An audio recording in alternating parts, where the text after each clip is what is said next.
podcast yang mengangkat tema keberagaman. Hari ini aku sama dua teman aku yaitu Seka dan Nisa bakal bahas salah satu topik penting, yaitu keragaman agama dan toleransi. Di sini kita bakal bahas mulai dari agama apa aja yang ada di Indonesia, distribusinya, kitab-kitabnya, hari besar, tempat ibadah, dan lain sebagainya. Jadi, stay tune ya.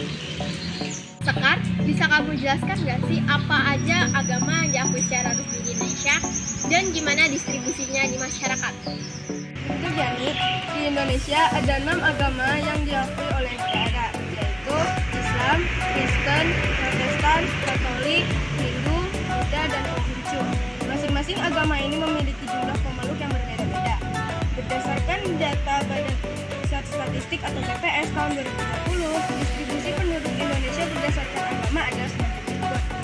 Islam 87,18%, Kristen Protestan 7,1%, Katolik 2,91%, Hindu 1,72%, Buddha 0,77%, dan Konghucu 0,05%. Mayoritas penduduk Indonesia beragama Islam yang tersebar hampir di seluruh wilayah, terutama di Pulau Jawa, Sumatera, dan Sulawesi. Wah, menarik banget ya. Sekarang bisa jelasin nggak kitab suci apa aja dari masing-masing agama tersebut dan apa aja sih yang membedakannya dari satu sama lain? Yani, setiap agama memiliki kitab suci sebagai pedoman hidup bagi para penganutnya. Berikut adalah daftar kitab suci dari 6 agama yang diakui di Indonesia. Yang pertama, Islam, Al-Quran, kitab suci umat Islam yang berisi wahyu Allah kepada Nabi Muhammad SAW, ditulis dalam bahasa Arab dan terdiri dari 114 surah. Yang kedua, Kristen Protestan dan Katolik. Alkitab terdiri dari Perjanjian Lama dan Perjanjian Baru. Perbedaannya adalah Alkitab Katolik memiliki beberapa kitab tambahan dibandingkan dengan Alkitab Protestan. Yang ketiga, agama Hindu. Kitab sucinya adalah Weda, kitab suci Hindu yang ditulis dalam bahasa Sanskerta. Terdiri dari 4 bagian utama. Yang pertama, Rigweda, Samsaweda, Yajurweda, dan Atharwaveda. Yang keempat, agama Buddha. Kitab sucinya adalah Tripitaka, kumpulan ajaran Buddha yang terbagi menjadi 3 bagian. Yang pertama, Vinaya Pitaka atau aturan bagi biksu. Yang kedua, Sutta Pitaka atau khotbah Buddha. Yang ketiga, Abhidhamma atau penjelasan filsafat dan psikolog Buddha. Agama Konghucu, kitab sucinya Shishujing. Kitab suci agama Konghucu yang terdiri dari 4 kitab atau Shishu dan 5 kitab klasik atau Wujing. Berisi ajaran Hongji tentang moralitas dan etika. Setiap kitab suci ini memiliki ajaran spiritual dan moral yang menjadi dasar kehidupan para pemeluknya, dengan nilai-nilai yang menekankan kebaikan, kebijaksanaan, dan hubungan humoris. Menarik banget, makasih buat Nisa atas penjelasannya. Nah, sekarang Sekar bisa jelasin nggak hari-hari besar apa aja yang ada di Indonesia menurut agama masing-masing?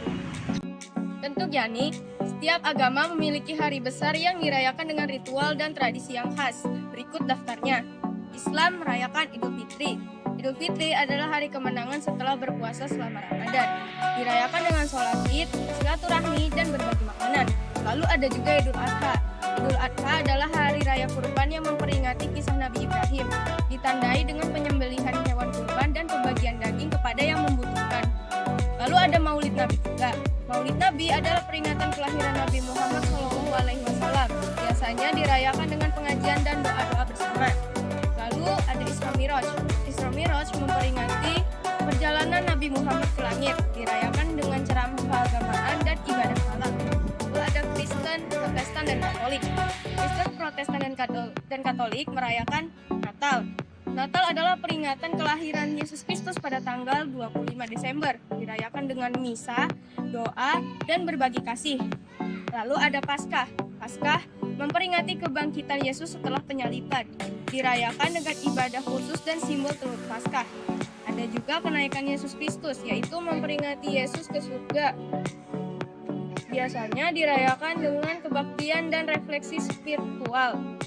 Lalu ada Pentakosta, hari turunnya Roh Kudus kepada para rasul, menandai awal gereja Kristen.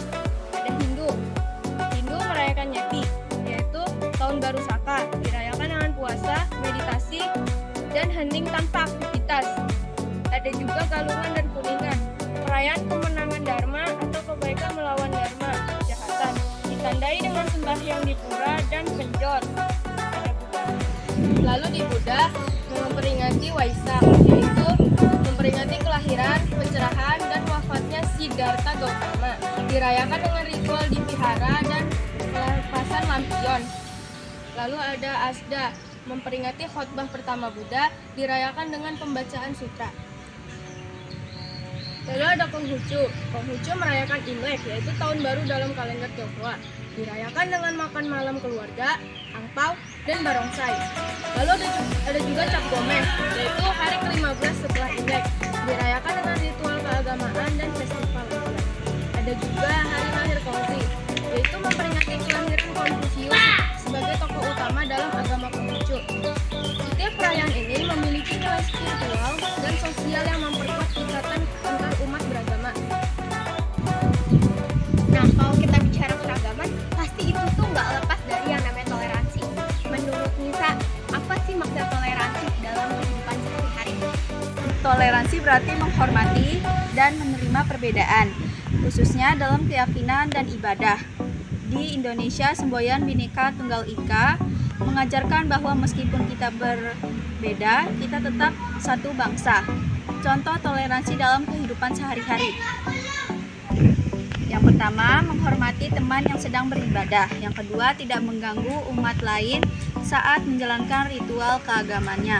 Yang ketiga, menjaga sikap dan ucapan agar tidak menyinggung keyakinan orang lain. Yang keempat, toleransi bukan berarti mengikuti ajaran agama lain, tetapi saling menghormati perbedaan. Kalau gitu, apa saja sih cara biar bisa ningkatin toleransi antar umat beragama?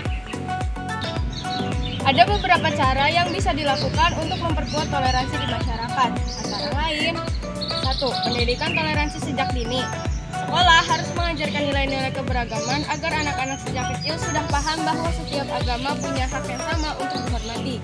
Bisa dilakukan melalui pelajaran PPKN, sejarah, atau kegiatan lintas agama seperti kunjungan ke tempat ibadah. 2. Dialog antar umat beragama. Mengadakan diskusi atau pertemuan antar agama agar setiap komunitas bisa lebih memahami satu sama lain. Bisa dilakukan dalam bentuk seminar, festival budaya, atau pertemuan komunitas antar agama. 3. Mencegah hoaks dan ujaran kebencian. Banyak konflik agama dipicu oleh berita hoaks dan provokasi di media sosial.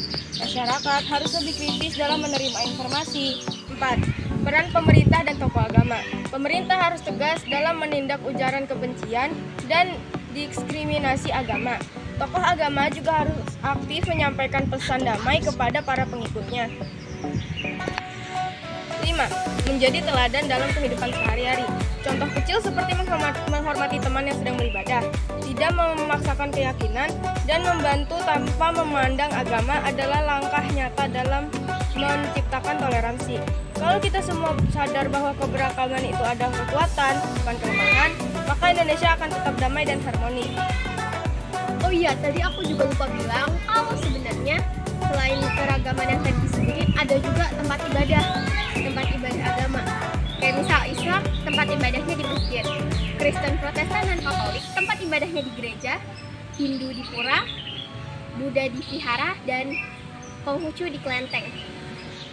Ngomongin toleransi, aku sempat baca berita di Kompas tentang Desa Balon di Lamongan, Jawa Timur, yang dikenal sebagai Desa Pancasila.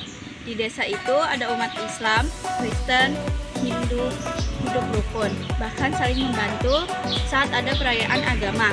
Misalnya, saat Idul Fitri, umat Kristen dan Hindu ikut membantu menyiapkan acara. Sebaliknya, saat Natal, umat Islam juga ikut berkontribusi. Aku juga baca berita serupa Nisa. Di Maluku ada tradisi Pela Gandong, yaitu semacam perjanjian persaudaraan antara desa-desa dengan agama berbeda. Tradisi ini bikin masyarakat saling bantu. Misalnya ketika ada pembangunan rumah ibadah atau acara adat, Tradisi ini bukti nyata bahwa keberagaman bisa jadi kekuatan kalau dijaga dengan baik. Wah, ternyata banyak banget ya contoh toleransi yang ada di sekitar kita. Kalau ada toleransi pasti ada konflik. Bisa jelasin gak Nisa, konflik apa aja yang terjadi? Kerusuhan Ambon di Maluku pecah pada tahun 1999 antara komunitas Muslim dan Kristen, dipicu oleh isu sara suku, agama, ras, dan antar golongan, serta faktor ekonomi dan politik. Jawaban kalian bagus banget. Aku jadi ingat sebuah kutipan yang cocok untuk menutup diskusi kita kali ini. Perbedaan itu bukan untuk dipertentangkan, melainkan untuk saling melengkapi. Keindahan Indonesia terletak pada keberagaman yang hidup berdampingan dengan harmoni. Semoga kita semua bisa menjadi generasi yang menjunjung tinggi toleransi dan menjaga persatuan.